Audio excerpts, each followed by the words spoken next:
Darshan sir ಫ್ಯಾನ್ನ ನೋಡಿದ್ದೀನಿ ನಾನು, ತುಂಬ ಜನ ಫ್ಯಾನ್ಸ್ಗಳನ್ನ. ಅವ್ರಿಗೆ ಏನಂತ ಅಂದರೆ ಅವರ ಗಂಡನಿಗೂ ದರ್ಶನ್ ಅಂತ ಹೆಸರು ಇಟ್ಕೊಂಡಿದ್ರೆ ಅವ್ರ ಜೊತೆ ಲವ್ವಲ್ಲಿ ಬೀಳೋದು, ಜೊತೆಗೆ ಅವ್ರ ಜೊತೆ ಮದುವೆ ಆಗೋದು ಅದೆಲ್ಲ ಸಾಮಾನ್ಯವಾಗಿ ನಡೆದಿದೆ.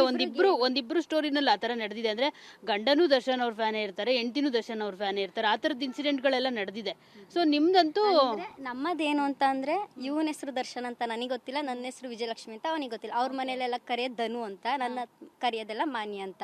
ಸೊ ಮದುವೆ ಆಗಿ ಒಂದು 2-3 ತಿಂಗಳು ಆದ್ಮೇಲೆ ಗೊತ್ತಾಗಿದ್ದು, ಆಧಾರ್ ಕಾರ್ಡ್ ಎಲ್ಲ ನೋಡ್ದಾಗ್ಲೇ ನನ್ನ ಹೆಸರು ವಿಜಯಲಕ್ಷ್ಮಿ ಅಂತ ಗೊತ್ತಾಗಿದ್ದು, ಅವನ ಹೆಸರು ದರ್ಶನ್ ಅಂತ ಗೊತ್ತಾಗಿದ್ದು. ಸಾರಿ, ಲವ್ ಮಾಡಿ ಸೊ ಸಾರಿ ಗೊತ್ತಾಗಿದ್ದು. ಯಾವ ಸಿನಿಮಾ ಇಷ್ಟ ನಿಮಗೆ ದರ್ಶನ್ ಅವ್ರದ್ದು? ಎಲ್ಲ ಫಿಲಮ್ ಇಷ್ಟನೇ ಮ್ಯಾಮ್. ಅದೇ ತುಂಬ ಅಂದರೆ ನನ್ನ ಪ್ರೀತಿಯ ರಾಮು, ಮೆಜೆಸ್ಟಿಕ್ಕು, ದಾಸ, ಅಯ್ಯ, ಮಂಡ್ಯ ಎಲ್ಲ ಫಿಲಮ್ ಇಷ್ಟ. ಡೆವಿಲ್ ಗಂಟನೇ ಎಲ್ಲ ಇಷ್ಟ. ನನಗೂ ಎಲ್ಲಾನು ಇಷ್ಟನೇ. ಈಗ ಲವ್ ಮಾಡಿದ್ದಾದ್ಮೇಲೆ ಅಫ್ಕೋರ್ಸ್ ಹುಡುಗಿನ ಕರ್ಕೊಂಡು ಹೋಗೋದೇ ಪಾರ್ಕ್ಗಿಂತ ಮುಂಚೆ ಥಿಯೇಟರ್ಗೆ ಕರ್ಕೊಂಡು ಹೋಗ್ತಾರೆ ಸಿನಿಮಾ ನೋಡೋಣ ಬಾ ಅಂತ. ನೀವಿಬ್ರು ಲವ್ ಮಾಡಿದ್ದಾದ್ಮೇಲೆ ಯಾವ ಸಿನಿಮಾ ನೋಡಿದ್ದು ಫಸ್ಟ್? ಡೆವಿಲ್ ನೋಡಿದ್ದು ಅನ್ಸುತ್ತೆ ಫಸ್ಟ್ ಮ್ಯಾಮ್, ಇಬ್ರು ಜೊತೆಗೆ. ಡೆವಿಲ್ ರೀಸೆಂಟಾಗಿ ಲವ್ ಮಾಡಿರೋದಾ ನೀವು? ಅಂದರೆ ಪರಿಚಯ ಇತ್ತು, ಅವ್ರ ಮನೇಲಿ ಒಪ್ಪಿರ್ನಿಲ್ಲ. ಆಗ ಒಂದೂವರೆ ವರ್ಷ ಹಿಂದೆ ಒಪ್ಪಿದ್ದು. ಈಗ ರೀಸೆಂಟಾಗಿ ಡೆವಿಲ್ ನೋಡಿದ್ದು ಇಬ್ರು ಜೊತೆಗೆ ಮೈಸೂರಲ್ಲಿ. ಏನು ಹೇಳ್ತೀರಾ ಮೇಡಮ್?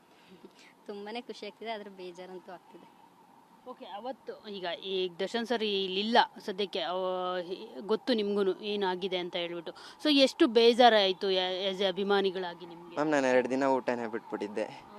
ಹತ್ಕೊಂಡೇ ಕೂತಿದ್ದೆ. ಆಮೇಲೆ ಮನೆಯವರೆಲ್ಲ ಏನಾಗಲ್ಲ ಬೇಗ ಬರ್ತಾರೆ ಅಂದಾಗಲೇ ಸ್ಟಾರ್ಟ್ ಮಾಡಿದ್ದು ಮ್ಯಾಮ್. ಅಲ್ಲಿ ಗಂಟ ಊಟನೇ ಬಿಟ್ಟಿದ್ದೆ 2 ದಿನ.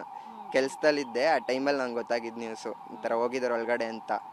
ಅವಾಗ ಕಣ್ಣಲ್ಲಿ ನೀರು, ಫೇಕ್ ನ್ಯೂಸ್ ಅನ್ಕೊಂಡೆ ಫಸ್ಟ್ ನೋಡಿದಾಗ. ಫುಲ್ ಬೇಜಾರು ಅಂದ್ರೆ ಫುಲ್ ಬೇಜಾರು. ಊಟ ಮಾಡು ಅಂತಂದ್ರೂ ಮಾಡ್ತಾನೆ ಇತ್ತಿಲ್ಲ. ಫುಲ್ ಅಪ್ಸೆಟ್ ಆಗ್ಬಿಟ್ಟಿದ್ದ ಆ ಟೈಮಲ್ಲಂತೂ. ನಾನು ಫುಲ್ ಬೇಜಾರೇನೆ ಹಾಕುತ್ತಿದ್ದೆ. ನಾವಿಬ್ರು ಬೇಜಾರಾದ್ರೆ ಇನ್ಯಾರು, ನಾನು ಅವನಿಗೆ ಸಮಾಧಾನ ಹೇಳೋದು, ಅವನು ನನಗೆ ಸಮಾಧಾನ ಹೇಳೋದು, ಅಷ್ಟೇ ಇರ್ತಿತ್ತು. ಸೊ ಇವಾಗ ವಿಜಯಲಕ್ಷ್ಮಿ ಅವ್ರನ್ನ ನೋಡಿದಾಗ ಏನ್ ಅನ್ಸುತ್ತೆ? ಅಂದ್ರೆ ಗಂಡನ್ಗೋಸ್ಕರ ಗಂಡನ ಆಚೆ ತಗೊಂಡ್ ಬರ್ಬೇಕು ಅಂತ ಅನ್ಕೋತೀನಿ ಮ್ಯಾಮ್. ನಡೆದಾಡುವ ದೇವತೆ ಅಂದ್ರೆ ನಮ್ಮ ಅದಕ್ಕೆನ ಮ್ಯಾಮ್, ನಿಜವಾಗ್ಲು ಅವ್ರು ನೆನ್ಸ್ಕೊಂಡ್ರೆ ಕಣ್ಣಲ್ಲಿ ನೀರು ಬರುತ್ತೆ.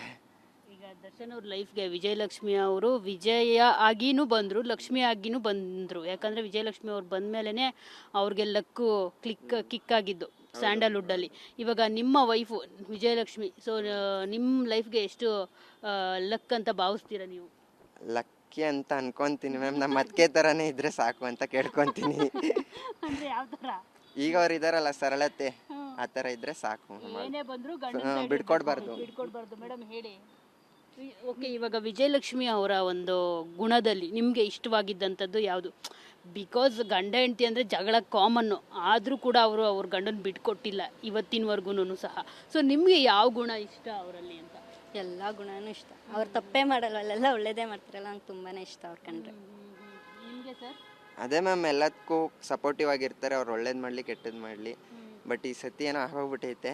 ಬಟ್ ಇನ್ನೂ ಪ್ರೂವ್ ಆಗಿಲ್ಲ ಅವರೇ ಮಾಡಿದ್ದ ಯಾರು ಮಾಡಿದ್ದು ಅಂತ. ನೋಡ್ಬೇಕು ಏನಾಗುತ್ತೆ ಅಂತ. ಆ ಥರ ಸಪೋರ್ಟಿವ್ ಆಗಿರ್ಬೇಕು ಯಾವುದೇ ಹೆಂಡತಿ ಆದ್ರೂ.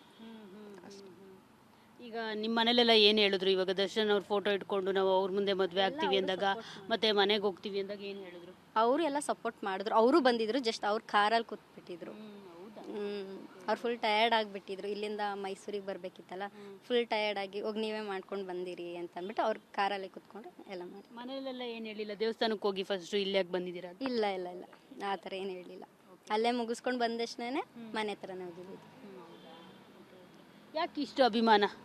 ನನಗಂತೂ ಹುಚ್ಚ ಅಭಿಮಾನ ನಮ್ಮ ಬಾಸ್ ಕಂಡ್ರೆ ಹೆವಿ ಇಷ್ಟ ಮ್ಯಾಮ್. ಏನು ಬೇಕಾದ್ರೂ ಮಾಡಕ್ಕೆ ರೆಡಿ.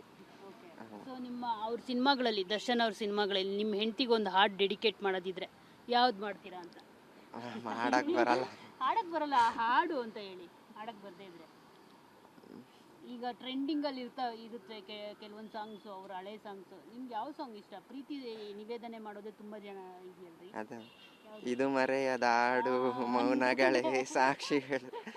ನೀವು ಮೇಡಮ್? ಅಫ್ಕೋರ್ಸ್ ಎಲ್ಲರೂ ಎಂದೋ ಕಂಡ ಕನಸು ಅದೇ ಹೇಳೋದು. ಓಕೆ, ಆಯಿತು.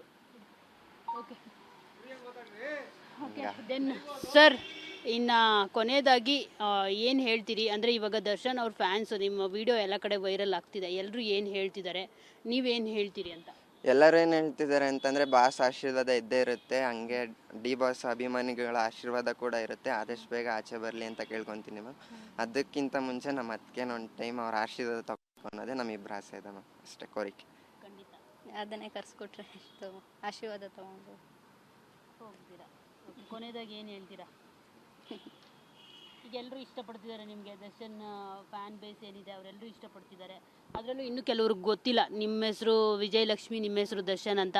ಇನ್ನೂ ಅದು ಗೊತ್ತಾದರೆ ಇನ್ನೂ ತುಂಬ ಇಷ್ಟಪಡ್ತಾರೆ ಅಂತ ಅನಿಸುತ್ತೆ ಮೇ ಬಿ. ಸೊ ಎಲ್ರಿಗೂ ಮತ್ತು ನಿಮ್ಗೆ ವಿಶ್ ಮಾಡ್ತಿರೋರಿಗೆ ಎಲ್ರಿಗೂ ಏನು ಹೇಳ್ತೀರಿ ಅಂತ? ತುಂಬಾ ಖುಷಿಯಾಗುತ್ತೆ, ಇಷ್ಟೊಂದು ಸಪೋರ್ಟ್ ಮಾಡ್ತಿದ್ದಾರಲ್ಲ ನಮಗೆ ಹಾಗೆ ಹೀಗೆ ಅಂತ. ಅಂದರೆ ನಾನು ಇನ್ಸ್ಟಾಗ್ರಾಮ್ ಅಷ್ಟು ನೋಡ್ತಾ ಇರ್ತಿಲ್ಲ, ಇವ್ರು ನನ್ನ ಜೊತೆ ಯಾವಾಗ ಸಿಕ್ಕಿದ್ರು ಆವಾಗಲೇ ನಾನು ಇನ್ಸ್ಟಾಗ್ರಾಮ್ ಅಂತ ನಂಗೆ ಗೊತ್ತಾಗಿದ್ದು. ಆವಾಗ ಏನಂದರೆ ನೋಡೋನೆ ಸುಮ್ಮನೆ ಆಗ್ತಾ ಇದ್ದೆ. 24 hours ಇನ್ಸ್ಟಾದಲ್ಲಿ ಹೆಂಗೆ ಪರಿಚಯ ಆಗಿದ್ದು? ಮ್ಯಾಮ್ ಒಂದೇ ಊರ ಕಡೆ ಇದ್ದಾರೆ ಮ್ಯಾಮ್. ನಮ್ಮದು ಮೈಸೂರು, ಅವ್ರದ್ದು ಕಿತ್ತೂರು. ನಮ್ದು ಇಲ್ವಲ್ಲ, ಅವ್ರದ್ದು ಕಿತ್ತೂರು. ಹೆಂಗೂ ಎಲ್ಲಿ ಭೇಟಿ ಮಾಡಿದ್ದು? ಅಂದರೆ ಹೋಗ್ತಾ ಇದ್ರು ಬರ್ತಾ ಇದ್ರು. ನಾನು ಚುಂಚನಕಟ್ಟೆ ದೇವಸ್ಥಾನಕ್ಕೆ ಹೋಗ್ತಾ ಇದ್ದೆ, ಇವರು ಅಲ್ಲೇ ಬರ್ತಾ ಇದ್ರಲ್ಲ, ಅವಾಗ ಗೊತ್ತಾಗಿ ಮಾತಾಡ್ಸಿದ್ರು. ಅಂದ್ರೆ ದೇವಸ್ಥಾನ, ಜಾತ್ರೆ, ಅಲ್ಲೊಂದು ಪಾರ್ಕ್ ಇದೆಯಲ್ಲ, ಅಲ್ಲಿ ನಾವು ಹೋಗ್ತಾ ಇದ್ದ, ಇವರು ಬರ್ತಾ ಇದ್ರು. ಅವಾಗ ನೋಡಿ ಪಾರ್ಕಲ್ಲೇ ಸಿಕ್ಕಿದ್ದೀರಾ ಇಬ್ರು. ಓಕೆ, ಇಬ್ರು ದರ್ಶನ್ ಫ್ಯಾನ್ಸ್ ಅಂತ ಗೊತ್ತಾಗಿ ಲವ್ ಮಾಡಿದ ಹೇಗೆ ಅಂತ? ಗೊತ್ತಿರಲಿಲ್ಲ ಮ್ಯಾಮ್. ಮತ್ತೆ ಅದಾದ್ಮೇಲೆ ಇಬ್ರು ದರ್ಶನ್ ಫ್ಯಾನ್ಸ್. ಅಂದ್ರೆ ಇವ್ರು ಅವಾಗ್ಲಿಂದಾನು ರೀಲ್ಸ್ ಮಾಡ್ತಿರಲ್ಲ, ಟಿಕ್ಟಾಕ್ ಇದ್ದಾಗ. ನಾನು ಟಿಕ್ಟಾಕ್ ಇಂದಾನೇ ಇದ್ದು. ಹೌದಾ? ಎಷ್ಟು ವರ್ಷದ ಲವ್? ನಮ್ದು ಹೇಳ್ಬೇಕು ಅಂದಿದ್ರೆ 7 ವರ್ಷದಿಂದನೇ ಆಯ್ತಿತ್ತು. ಮಧ್ಯ ಗ್ಯಾಪ್ ಆಗಿತ್ತು, ಮನೇಲೆಲ್ಲ ಒಪ್ಸೆ ಆಗ್ಬೇಕಿತ್ತು, ಹಾಗೆ ಹೇಗೆ ಅಂತಾನೆ ಇತ್ತು. ಇವರು ಅಷ್ಟೇನೆ, ಹೇಳ್ಬೇಕು ಅಂದ್ರೆ ನಾನೇ ಇವ್ರಿಗೆ ಪ್ರಪೋಸ್ ಮಾಡಿದ್ದು. ಆಮೇಲೆ ಸೆಕೆಂಡ್ ಬಂದಾಗ ಇವರೇ ನನ್ಗೆ ಪ್ರಪೋಸ್ ಮಾಡಿದ್ದು. ರಿಲೇಷನ್ಸಾ ನೀವಿಬ್ರು? ಇಲ್ಲ ಮ್ಯಾಮ್. ಯಾಕಂದ್ರೆ ದರ್ಶನ್ ಸರ್ ಮತ್ತೆ ವಿಜಯಲಕ್ಷ್ಮಿ ಮೇಡಮ್ ರಿಲೇಷನ್ಸ್ ಅಂತ ಅನ್ಸುತ್ತೆ. ರಿಲೇಷನ್ಸ್ ಅವರು? ಹೌದು ಮ್ಯಾಮ್. ನಾವು ರಿಲೇಷನ್ ಗೊತ್ತಿರಲಿಲ್ಲ. ಹಾಂ ಗೊತ್ತಿರಲಿಲ್ಲ. ಒಂದೇ ಇದಾ ಅಂದರೆ ಮ್ಯಾಮ್ ಊರಾ? ಬಿಡಿ, ಅದೇನು ಬೇಡ. ಏನು ಹೇಳಿ ಮ್ಯಾಮ್ ಅಲ್ಲಿ? ಇಬ್ರಿಗೂ ಒಳ್ಳೇದಾಗ್ಲಿ. ಇಲ್ಲಿ ಬಿಡಿ. ಹೌದಾ? ಬಿಡಿ, ಅದೆಲ್ಲ ಬೇಡ. ಓಕೆ, ಇಬ್ರಿಗೂ ಒಳ್ಳೇದಾಗ್ಲಿ. ಸೊ 100 ಕಾಲ ನೀವು ಕೂಡ ಚೆನ್ನಾಗಿರ್ಬೇಕು. ಒಳ್ಳೇದಾಗಲಿ ಇಬ್ರಿಗೂ. All the best, congratulations, happy married life. Thank you so much. So ನೋಡಿದ್ರಲ್ಲ, ಇದಿಷ್ಟು ದರ್ಶನ್ ಫ್ಯಾನ್ಸ್, ದರ್ಶನ್ ಮತ್ತು ವಿಜಯಲಕ್ಷ್ಮಿ ಮಾತಾಡ್ತಿರೋ ಅಂಥ ಮಾತು.